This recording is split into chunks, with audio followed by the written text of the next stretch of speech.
주영석 기자의 뉴스 속으로. 뉴스 속으로는 예방과 치료 의학도 최고, 리퍼도 최고, 시니어 어르신들에게 서울 메디칼 그룹이 최고, 서울 메디칼 그룹 제공입니다. 이 러시아의 침공으로 일어난 우크라이나 전쟁이 이번 주로 1년째를 맞게 됩니다. 21세기 들어서 가장 큰 규모의 전쟁이 됐고 양측 합쳐 군 사상자가 30만여 명이고 민간인들도 사망자 숫자 7천 명 이상의 부상자가 12,000여 명에 육박하고 있습니다. 이 국제 질서도 미국과 유럽이 한 축, 러시아와 중국이 또 다른 축인 신냉전을 맡고 있는데 미국은 우크라이나를 앞세워서 사실상 대리전을 치르면서 러시아 국력을 소모시키고 있습니다. 주영석 기자. 안녕하십니까.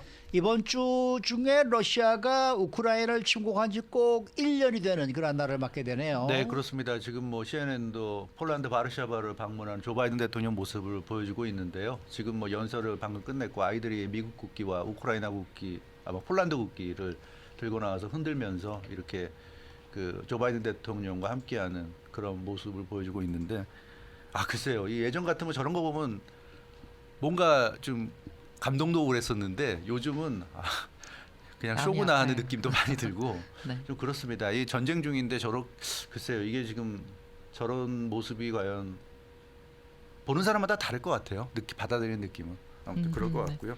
아무튼 그 지난해 2월 24일이었습니다. 러시아가 우크라이나를 전격 침공했죠. 북대서양조약기구 나토의 그 동진에 경고하던 러시아가 결국 우크라이나를 공격했습니다. 처음에는 뭐 며칠 안으로 끝날 수도 있지 않을까 하는 그런 느낌이 들 정도로 속전속결 예상했고 러시아가 굉장히 빠르게 진격하는 듯 했는데, 그러나 우크라이나가 완강하게 저항했고 또 미국을 비롯한 서방 국가들의 무제한 지원을 받으면서 계속 버텼습니다. 그러다 보니까 어느새 전쟁이 이제 시작된 지 1년을 맞게 됐고요. 언제 끝날지 예측하기 어려운 그런 혼란스러운 상황이 이어지고 있습니다. 이번 그 금요일이면 딱 이제 1주년인데 참 이렇게 길어질 줄은 아마 누구도 생각을 못했을 것 같습니다. 벌써 1년이 됐네요. 무엇보다도 전쟁이 길어지면은 사상자 숫자도 그만큼 엄청나게 늘어나잖아요. 맞아요. 전쟁이 길어진다는 게 그게 비극인데요. 예. 이제 우크라이나 전쟁 수많은 목숨을 앗아가고 있는 이제 비극입니다. 러시아와 우크라이나 양측 모두 엄청난 인명 피해를 겪고 있는데 유엔의 인권 최고대표 사무소가 전쟁 발발 이후 지난 12일까지 사상자 숫자를 집계해서 발표했습니다. 유엔 인권 최고대표 사무소가 집계한 숫자를 보면 러시아와 우크라이나 군인 사상자들 숫자를 합쳐서 최소 30만여 명에 달한다는 이런 지금 내용이고요. 민간인 사망자 숫자가 7,199명, 민간인 부상자가 11,756명 이렇게 나오고 있습니다. 그리고 영국의 국방부가 발표한 내용을 보면 러시아군 사상자 숫자가 20만여 명, 전사자가 4만 명에서 한 6만 명 정도가 될 것으로 영국 국방부가 추산했고요. 그러니까 나머지 한 14만여 명에서 16만여 명이 부상자 이렇게 지금 보고 있고, 미 국방부는 그 우크라이나 사상자 숫자가 약 10만여 명 정도 달할 것으로 전망했습니다. 그래서 사상자 숫자는 러시아가 한 2배 정도 더 지금 많은 것으로 이렇게 나타나고 있는데, 아무튼 참 뭐 군인들, 민간인 가릴 거 없이 너무 지금 희생이 큰 상황이어서 참 글쎄요. 전쟁이 참 빨리 끝났으면 좋겠는데 뭐 조 바이든 대통령 저렇게 폴란드 가서 좋아하는 모습 보니까 전쟁이 끝날 것 같지는 않고 참 그렇습니다. 네.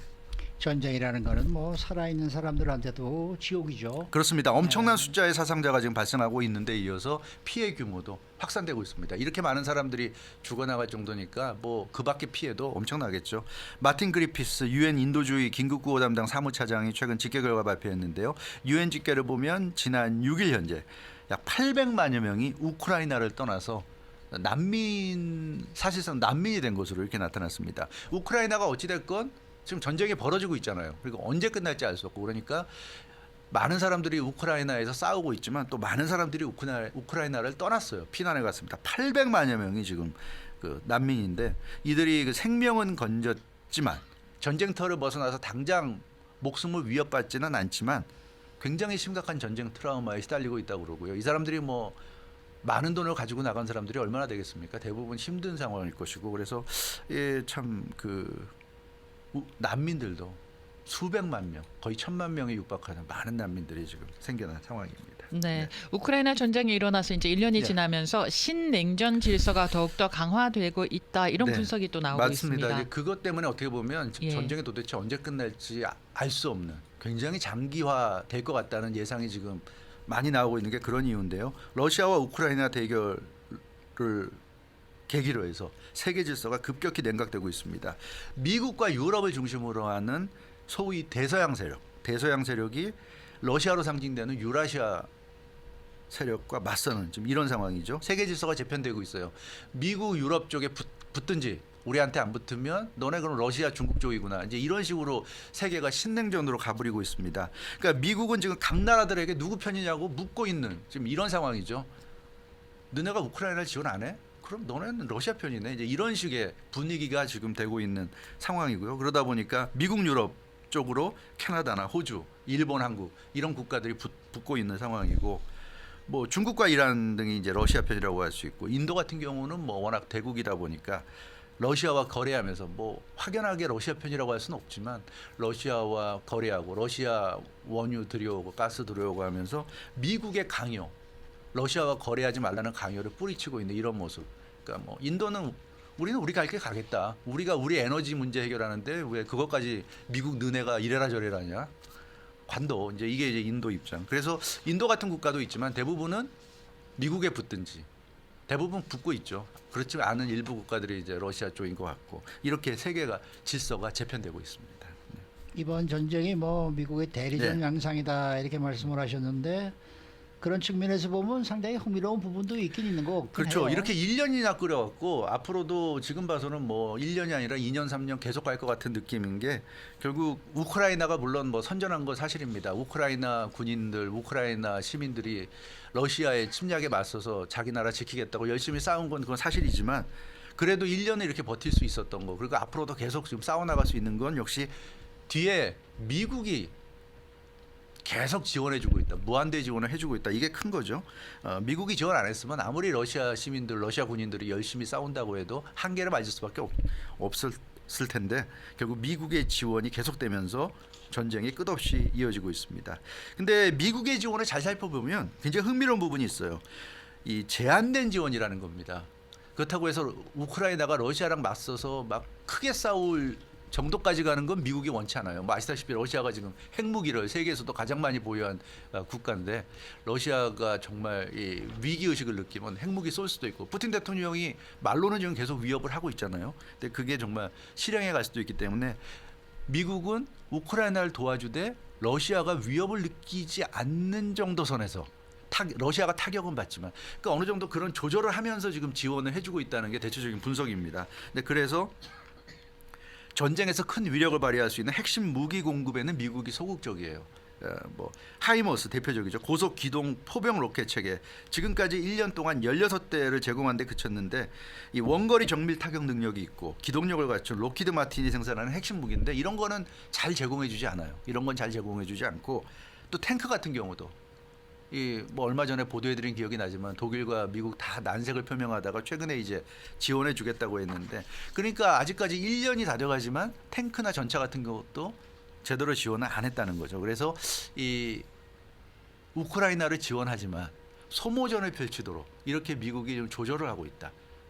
러시아가 너무 놀래가지고 정말 핵무기라도 사용하면 안 되니까 적당히 조절하면서 계속 싸우게끔 이렇게 지금 유도하고 있는 이런 그 상황이라는 것이 지금 전문가들의 분석입니다. 그러니까 제한적으로만 지원을 하고 네. 결정적인 그런 무기는 제공하지 않고 이런 미국의 의도가 러시아가 적극적으로 개입하기를 좀 이렇게 네. 막으려고 한다는 그런 의도가 되는 건가요? 네, 그렇죠. 그렇게 볼 수 네. 있고요. 지금 우크라이나 전쟁 1주년을 맞아서 많은 전문가들의 분석이 나오고 있습니다. 예. 그중에 근데 전문가들 분석 중에 대체적으로 비슷한 게 미국은 전쟁이 계속되길 원하고 있다. 이제 이런 부분을 좀 얘기하는 전문가들이 점점 늘어나고 있는데 예. 그 러시아의 승리를 원하지 않지만 그렇다고 우크라이나 승리를 바라지 않는다는 겁니다. 결국 뭐 어느 한쪽이 이기면 전쟁이 끝나는 건데 지금 상황에서 우크라이나가 이겨도 전쟁은 끝나는 거잖아요. 근데 네. 미국이 원하는 건 전쟁이 계속되는 걸 원한다는 겁니다. 그러니까 우크라이나를 적당히 지원해주면서 버티게끔 지원해주면서 이 전쟁이 계속 가게끔. 그러니까 우크라이나가 지금 이겨봐야 사실 부분적인 승리잖아요. 러시아가 이겨도 사실 부분적인 네. 승리죠. 러시아가 무슨 우크라이나를 다 먹을 수 있는 게 아니지 않습니까? 지금 우크라이나와 러시아 접경 그 동부 돈바스 지역이나 이 몇 개 지역을 러시아가 가져가면서 명분만 챙기는 거죠. 우리가 이겼다고 말만 그렇게 하는 거지 사실 제대로 이긴 건 아니고 우크라이나가 이겨도 마찬가지일 겁니다. 우크라이나가 러시아를 다 먹겠습니까? 결국 자기네가 뭐 자기네 영토 다 지키고 러시아를 상대로 우리가 이겼다 뭐 이런 정도겠죠. 근데 미국이 원하는 건 그런 게 아니라는 겁니다. 그런 게 아니기 때문에 계속 끌고 간다. 그 러시아에게 타격을 주기 위해서 전쟁이 계속돼야 러시아에 타격이 되기 때문에 지금과 같은 소모전을 계속 이끌어가는 게 미국이 바라고 있는 그런 전쟁이다 하는 것이 지금 1주년을 맞은 전문가들의 지금 분석인 것 같습니다. 왜 이렇게 소모전을 원하는 거예요? 그럼 미국? 네, 전문가들이 바라보는 건 크게 두 가지 관점이 있는데요. 러시아의 국력을 약화시키는 거 이게 하나 있고 또 하나는 미국 중심으로 소위 얘기하는 자유민주주의 국가들을 결집하는 겁니다. 그러니까 그동안 사실 소련의 해체 이후로 더 이상은 뭐 이념 대결이 사라졌잖아요. 네. 그러다 보니까 좀 전통적인 동맹 관계, 우방 관계가 많이 흐려졌죠. 퇴색이 됐고. 근데 그런 상황에서 미국 입장에서는 러시아, 또 중국 이런 나라들의 어떤 도전 이게 굉장히 좀 위협적으로 느껴졌고 그래서 세계 질서를 재편해야 되겠다는 생각을 갖게 됐다는 겁니다. 그래서 이 러시아 전력이 약화되면 그만큼 러시아가 유럽이나 이런 데 미치는 영향력이 줄어들 수밖에 없고 자연히 미국의 영향력이 커지면서 미국 중심의 질서를 유지할 수 있다. 이제 이런 얘기고요. 세계 질서가 자유민주주의 국가들과 권위주의 국가들로 분리되는 신냉전이 지금 고착화되는 그런 좀 상황으로 보여지는데 미국이 이번 우크라이나 전쟁을 통해서 러시아와 가까워지는 듯했던 유럽 국가들을 자신의 영향권에 그대로 둘 수 있게 됐다는 거 이게 굉장히 큰 강점이다. 그러니까 나토를 계속 동진을 시키면서 러시아가 하지 말라고 그래도 계속 동진을 시켰잖아요. 결국 그래서 러시아가 우크라이나를 어떻게 보면 침공하게 유도했고 그리고 계속 지금 우크라이나를 지원해주면서 러시아를 모든 유럽 국가가 러시아를 적으로 여기게 만들고 이게 어떻게 보면 지금까지는 미국의 의도대로 잘 좀 이끌어온 전쟁이 아닌가 그런 지금 분석이 나오고 있습니다. 네. 그 얘기는 다시 정리하면은 미국의 의도는 소모전을 통해서 러시아의 힘을 약화시키고 네. 또 일부 국가는 적으로 규정을 하면서 나머지 국가들로 세계를 이끌어 가겠다. 네. 그런 의도가 있다는 건가요? 그렇죠. 그런 네. 의도가 있다고 지금 전문가들은 보고 있습니다. 미국 입장에서 러시아와 중국은 컨트롤하기 힘든 국가잖아요. 네. 아무리 미국이지만 러시아, 중국은 컨트롤할 수 없습니다. 예. 그러다 보니까 러시아, 중국은 미국이 생각하는 질서를 따라와 주지 않기 때문에 그러면 어떡합니까? 미국 입장에선 쟤네는 적이다. 적이고 그럼 쟤네의 영향력을 최소화시켜서 제한적으로 묶어놔야지 결국 그 미국이 원하는 질서를 유지할 수 있고 미국이 원하는 대로 세계가 흘러갈 수 있다.